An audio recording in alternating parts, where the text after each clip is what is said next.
Sie trauen sich. Geschützt durch stabile Gurte. Gepolstert gegen harte Schläge. Sie halten sich nicht an alle Sicherheitshinweise. Sie nehmen die Brille nicht ab oder die Ohrringe. Denn sie sind aus Plastik. Sie sind Dummies, Testpuppen. Gefüllt mit 75 Litern Wasser, so schwer wie ein durchschnittlicher Fahrgast. Bereit für die erste Probefahrt auf der größten transportablen Achterbahn der Welt. Probelauf des Eurostar für das Oktoberfest. Maximale Höhe 35 Meter. Drehung um die eigene Achse. 12 Kurven, Geschwindigkeit 81 km/h. Fahrzeit weniger als eine Minute. Für manche aber die längsten 46 Sekunden ihres Lebens.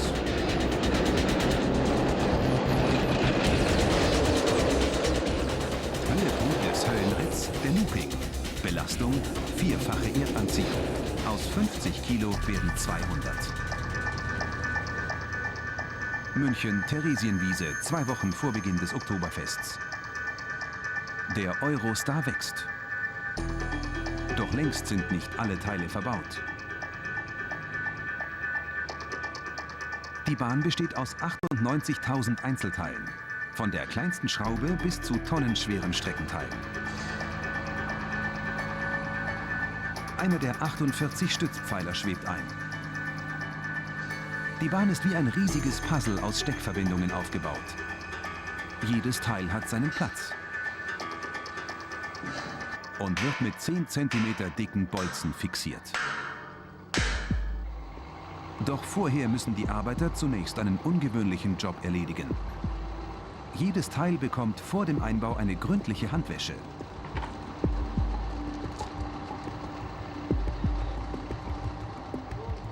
Der Grund? Reine Psychologie. Denn ist eine Bahn schmutzig und ungepflegt, haben die Zuschauer kein Vertrauen und fahren nicht mit. 16 Meter misst dieser Träger. Auf ihm wird später die Strecke laufen. Die Arbeiter kommen aus Rumänien. Seit 10 Jahren reisen sie mit dem Eurostar durch Deutschland. Bis zu 8 Mal im Jahr wird auf- und abgebaut. Sie arbeiten mittlerweile ohne Konstruktionspläne zu studieren. Alles funktioniert automatisch. Der Grund? Die Teile sind durchnummeriert. So hat jedes Teil seinen genauen Platz. Verwechslungen oder falsches Einbauen ist so unmöglich.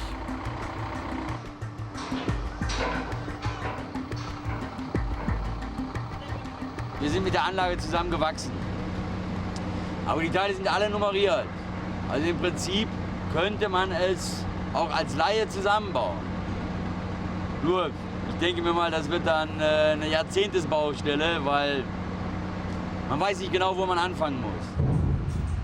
Ein Teil der Strecke schwebt ein. Insgesamt geht die Fahrt später über 843 Meter.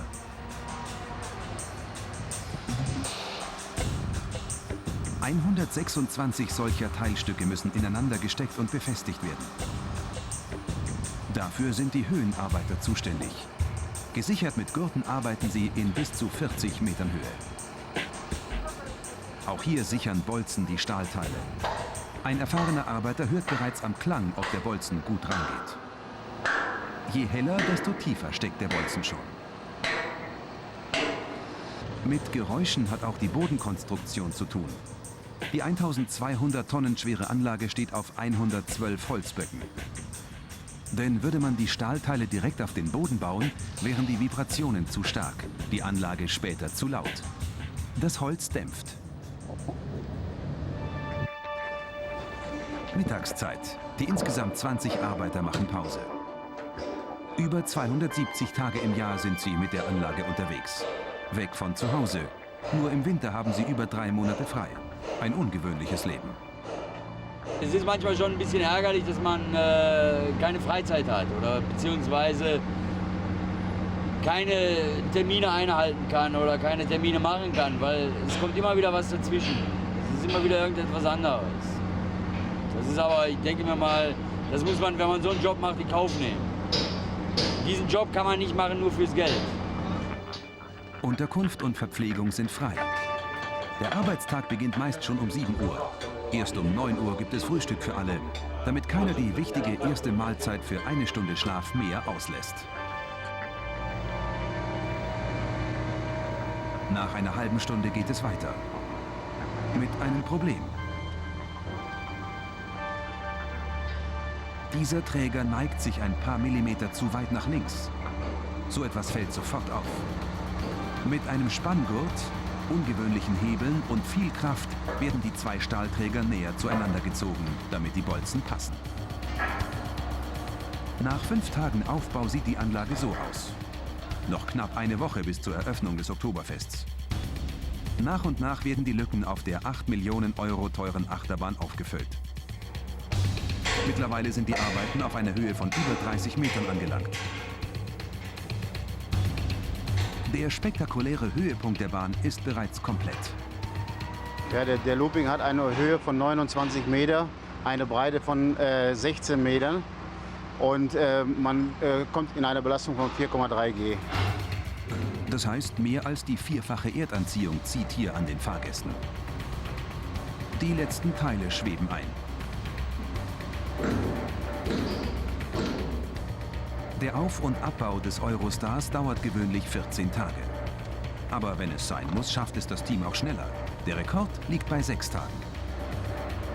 Gearbeitet wird bei fast jedem Wetter, trotz Eis, Schnee oder Regen. Die Bahn muss bei Kirmesbeginn stehen.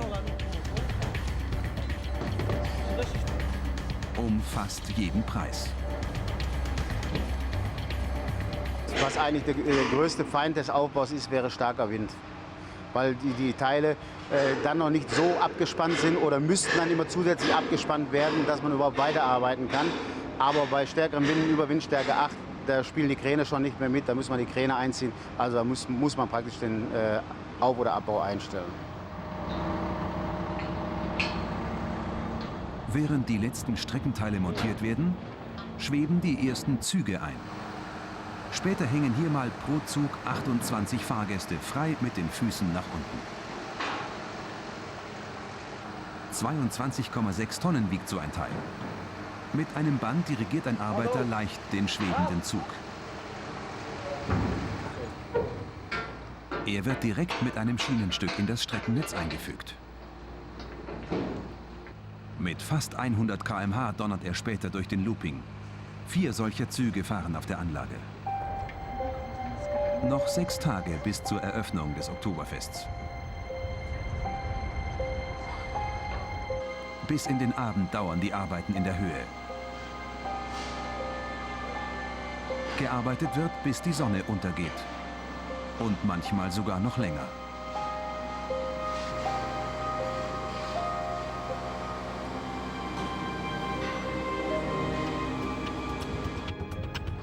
Drei Tage vor der Eröffnung des Oktoberfests ist der Eurostar von außen komplett.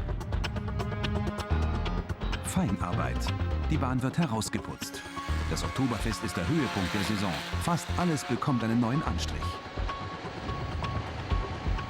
Kleinarbeit. Defekte Lämpchen werden ausgetauscht. Fast 48.000 lassen die Bahn später im Dunkeln strahlen. Zu jedem Standort der Bahn gibt es natürlich auch die passenden Fahnen. Willkommen im Freistaat Bayern. Die Optik stimmt, aber der wichtigste Test steht noch bevor. Die technische Abnahme durch den TÜV Süddeutschland. Die Abteilung Fliegende Bauten stellt sicher, dass der Betrieb ungefährlich ist.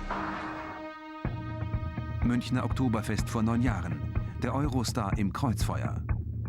Ein Zug stoppt falsch, eine Bremse versagt. Ein zweiter Zug rast in eine stehende Bahn. 26 Verletzte. Ein Unfall, wie er nie hätte passieren dürfen. Mehrfach wurden alle wichtigen Teile gecheckt. Die genaue Ursache ist bis heute unklar. Ein Schwerpunkt der TÜV-Abnahme, die Räder. Sie halten die Bahn in der Spur. Jedes einzelne wird kontrolliert. Neben den Rädern steht noch eine weitere Komponente im Mittelpunkt. Es können mehrere Züge auf der Strecke sein, aber zwischen 2 Zügen muss immer eine Sicherheitsbremse sein. Das ist anders als bei den Straßenbahnen.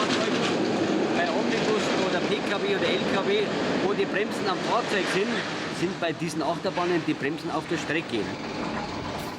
So funktioniert der Eurostar. Diese Kette zieht die Bahn auf den höchsten Punkt in 35 Metern. Danach sorgt alleine die Schwerkraft für die schnelle Fahrt abwärts. Und sobald sie den Schwerpunkt nach unten hat, löst sie sich von der Kette und ist alleine unterwegs. Aus eigener Kraft, Eigendynamik. An 3 Stellen wird die Talfahrt gestoppt, die Geschwindigkeit so reguliert. In den sogenannten Blockbremsen, wie hier. Dieses Jahr ist alles in Ordnung. Die TÜV-Prüfer machen zum Schluss sogar selbst eine kleine Probefahrt. Umsonst.